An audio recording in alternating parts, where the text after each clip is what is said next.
Olá, meus caros, estamos aqui com mais um vídeo sobre os nossos pensadores da criminologia. Põe na tela para mim, Renan, quero falar hoje desse cara aqui, ó, Richard Quine. Eu de cara eu já coloquei no card aqui a questão dele ser um criminólogo da linha crítica, né? Um teórico aí do conjunto do conflito. Eu vou mostrar para você como ele constrói isso, é muito interessante, isso é muito cobrado em prova de concurso, né? E, de fato, quem já assistiu o vídeo do Karl Marx vai enxergar aquilo que eu falei lá do Karl Marx aqui na teoria dele. Né? Então veja que ele vai falar um pouco da questão do comportamento desviante, claro, do controle social, dos processos de criminalização. Então, a essa altura, quem já assistiu bastante vídeo sobre os pensadores já está pegando essa ideia aqui das teorias críticas. Né? E, de fato, ele vai propor essa visão do crime como produto de estruturas econômicas, do conceito de justiça e dos temas da concepção, da arquitetura institucional, eu diria, dos modelos de justiça como algo moldado pela estrutura econômica. E veja que isso aqui é aquele materialismo histórico do Karl Marx. Né? Então vamos lá. Bom, ele nasceu em Elkhorn, Wisconsin, lá que é um estado lá no meio oeste dos Estados Unidos. Ele se forma lá na Universidade de Wisconsin e vai trabalhar por diversas universidades nos Estados Unidos. Evidentemente que ele é um sujeito profundamente marcado pelo pensamento marxista, e eu acho que a grande marca teórica disso é pensar que a estrutura social e econômica, e aqui eu estou falando para você, capitalismo, é fundamental para a modulagem do fenômeno criminal, ou para a moldura do fenômeno criminal. Olha só, vamos lá. Ele fala o seguinte, o crime, né, aquilo que a gente decide que é crime, a sociedade decide que é crime, é uma construção social. Não é? Em outros vídeos, eu contei para você que há uma expectativa de conformidade social no comportamento das pessoas, né? E isso é moldado, isso é construído socialmente. Foucault já falava isso. Né? Há um conjunto de comportamentos que são considerados desviantes, porque eles não seguem essa conformidade esperada, e isso, né, no futuro é construído como crime. Né? Então veja que, né, se naqueles outros autores eu ainda não tinha comentado isso, porque eles não era esse o argumento deles, aqui no Quine, digo para você, o Quine claramente fala, olha, essa construção do que é o comportamento esperado, né, do que é a conformidade de comportamento, do que é a não conformidade de comportamento, né, do que é criminalizado é uma construção social, e mais, ele fala, é uma construção social, né, baseada no interesse dos detentores do poder econômico. Olha aqui o Marx permeando ele. Por quê? O detentor do poder econômico é a classe dominante. Então veja que na construção dele, aquilo que é considerado crime, a construção daquilo que vai ser considerado crime, é criado a partir do interesse das classes dominantes. A partir do quê? Dos capitalistas. Né? Então ele vai explorar esse conceito de crime como construção social ligada ao interesse do poder econômico e o político.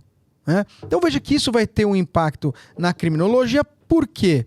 Veja que a compreensão do que é crime e a compreensão da construção social do que é crime, né, nessa abordagem crítica, é feita a partir dessa influência das estruturas de poder. E essa vai ser a marca de todas as abordagens das teorias do conflito. Por isso que esse cara aqui é importante. Porque o âmago das teorias do conflito quer dizer que crime, a construção social do crime é aquilo que é o interesse da classe dominante, é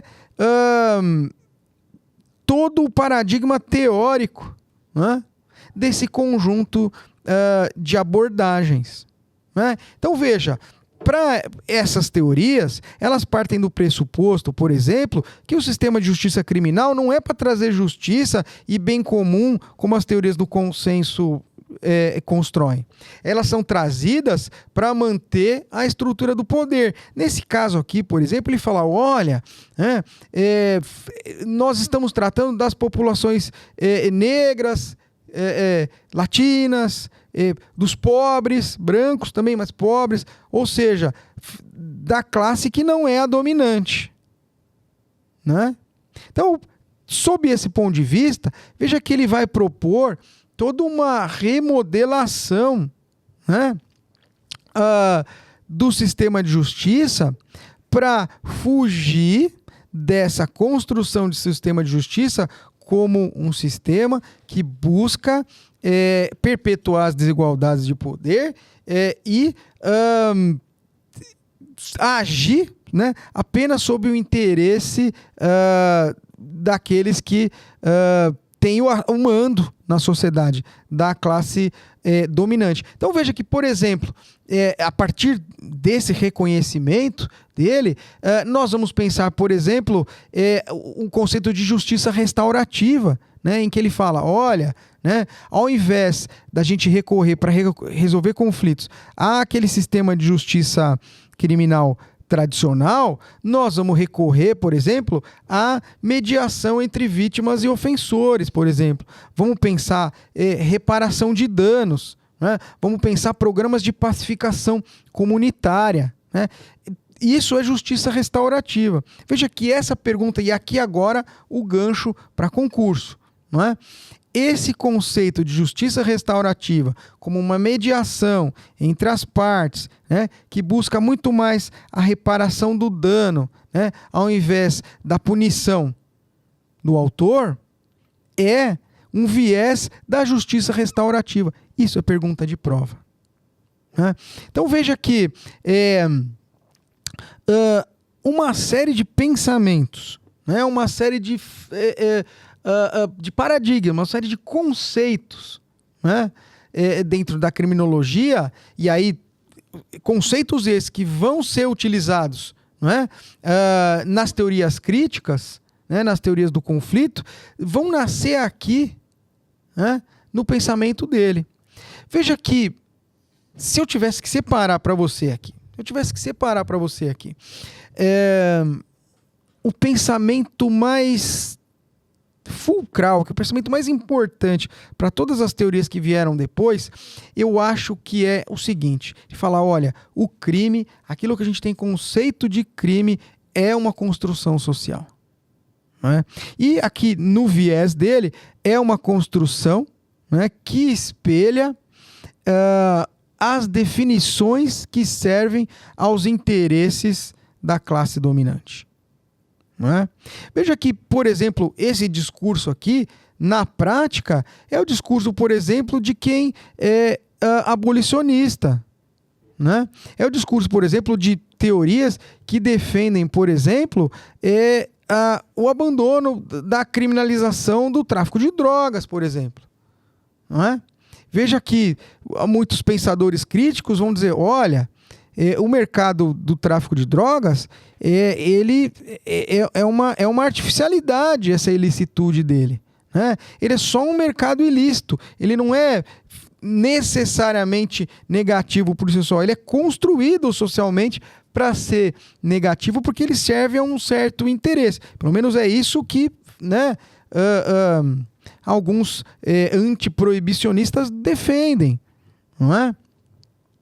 Nesse sentido, diversos mercados ilícitos, seja, por exemplo, do jogo, né? Seja, por exemplo, do contrabando, né? Veja, são definidos como ilícitos, construídos como ilícitos, apenas à luz de algum interesse econômico e político, né? Pode ser que amanhã um dispositivo eletrônico seja de comercialização proibida no país, e aí isso seria uma forma de contrabando, a comercialização ilegal desse produto. Veja, a comercialização desse produto como ilegal foi uma construção social que, naquele caso específico, atendia, né, a um interesse econômico, de um setor econômico, né? Veja que essa leitura crítica, até da construção do que é crime, na criminologia, vai fazer com que a criminologia, inclusive, comece a pensar criticamente os próprios tipos penais. Olha que interessante. E aí eu trago aqui uma questão de prova. Certa altura, uma prova de concurso falava assim: olha, a criminologia, muitas vezes em seu viés crítico, às vezes pode servir, inclusive, para desmontar e tentar mostrar a falta de legitimidade de um certo tipo penal. Olha que interessante, né? E pouquíssimos candidatos tiveram essa leitura, tiveram essa sagacidade de falar: olha, ele está se referindo a essas teorias críticas, essas teorias do conflito, que, por vezes, né, questionam a legitimidade, questionam a construção social de um tipo penal, né? E diversos comportamentos, de fato, deixam de ser tipos penais, porque essa realidade, né, de construção social vai se alterando, né? Isso é muito interessante e isso é muito, digamos assim, presente, né, na discussão criminológica contemporânea, e isso foi plenamente vivido aqui pelas teorias críticas, ou pela construção dessa crítica ao sistema de justiça criminal e à legislação penal, feita aqui pelo Queeney. Certo? Muito bem, espero que eu tenha te ajudado a pensar essas ideias. Isso aqui é muito importante, volto a falar, porque a construção desse autor, né, o raciocínio desse autor sobre o que é crime e como o crime é construído socialmente, vai conversar com duas coisas. Primeiro, com as teorias, como eu falei, do conflito, né? E segundo, com aquilo que depois vai aparecer também em concurso, que se chama criminologia cultural. A criminologia cultural, ela vai buscar compreender como culturalmente narrativas culturais, né, vão fazer essa construção de criminalizar e descriminalizar comportamentos. Então guarde esse gancho, porque compreender essa construção social de algo que pode se tornar crime ou não também te ajuda a perceber qual é o papel da criminologia cultural, de identificar fenômenos culturais que podem migrar ou não para o que se considera comportamento desviante e, por consequência, comportamento criminoso. Beleza? Obrigado pela sua audiência. Curte, compartilha, segue a gente e fica ligado para esse segmento aqui de grandes pensadores da criminologia. Um grande abraço.